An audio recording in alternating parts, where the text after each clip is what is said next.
Now, in Colombia, demonstrations which started against proposed tax reforms have turned into countrywide protests against poverty, inequality and unemployment. Nearly 50 people have died in the violence. The pandemic has pushed millions of Colombians into destitution, with indigenous groups among the hardest hit. Inigo Gilmore reports now from Bogota, and a warning: this report does contain some disturbing images. Once again, they're taking to the streets of Colombia's capital, making their voices heard. This march against poverty and inequality has a morbid theme: civilian deaths at the hands of police, driving protesters to take to the streets in their thousands. Despite the COVID crisis ravaging the country.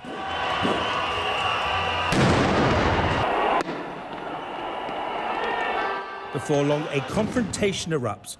Protesters retreat under a volley of tear gas, but no one's giving up. Toda Colombia le está diciendo que abra el diálogo, porque lo que necesitamos con nuestros dirigentes es diálogo, y no lo ha hecho. Entonces, ¿cuántas muertes necesita? Porque no vamos a parar. As unrest sweeps Colombia, pro-government media has denounced the protesters as vandals wreaking havoc, focusing on images like these. Here, a mob sets fire to a police station in a poor Bogota suburb. Some officers are beaten as they escape. But protesters insist that they're being brutally targeted at their peaceful demonstrations, which were initially triggered by plans for government tax reforms, seen as favouring the wealthy over the poor, at a time when the COVID-ravaged economy was disintegrating. Even though the proposed laws were withdrawn, many protesters feel compelled to continue, as cities are convulsed in warlike scenes, with armed forces deployed, sometimes with lethal force. Lo que se está peleando ahorita es que no se llegue a militarizar la ciudad de Bogotá, Cali. Nosotros somos pueblo y no estamos en las mismas condiciones del ejército, entonces nos vemos brutalmente afectados. También tenemos lo que es la reforma de salud, que está brutalmente afectada en el momento. These protests have erupted as the pandemic ravages Colombia, deepening its entrenched divisions. These young people are tired and angry, yet fearless as they face off against the government they say won't listen to them and only responds with police brutality. Yet attempts to crush these protests has only seen them grow. Nowhere more so than in the city of Cali, now under siege by Colombia's armed forces.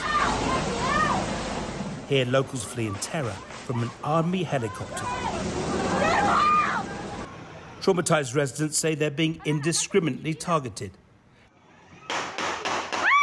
A man shouts out in desperation.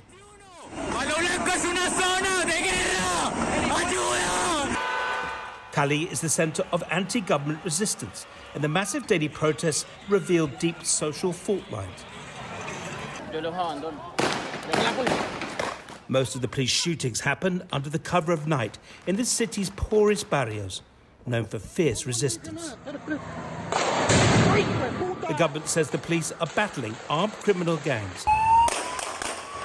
But in Cali, human rights groups say the police are targeting unarmed civilians, claiming at least 35 are dead and dozens have disappeared.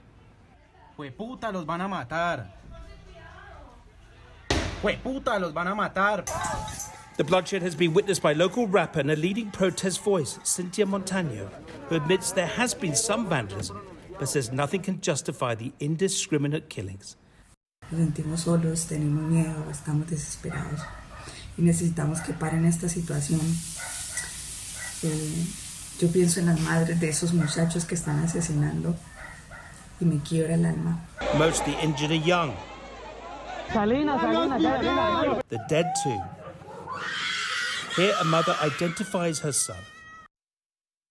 But the authorities insist it's criminals and terrorists who are behind the violence and wanton destruction. La amenaza vandálica que enfrentamos consiste en una organización criminal que se esconde detrás de legítimas aspiraciones sociales para desestabilizar a la sociedad, generar terror en la ciudadanía y distraer las acciones de la fuerza pública. But such claims have only incensed protesters who have demanded that the government and armed forces be held accountable for the escalating deaths. And it's these grievances which are now fueling the protests.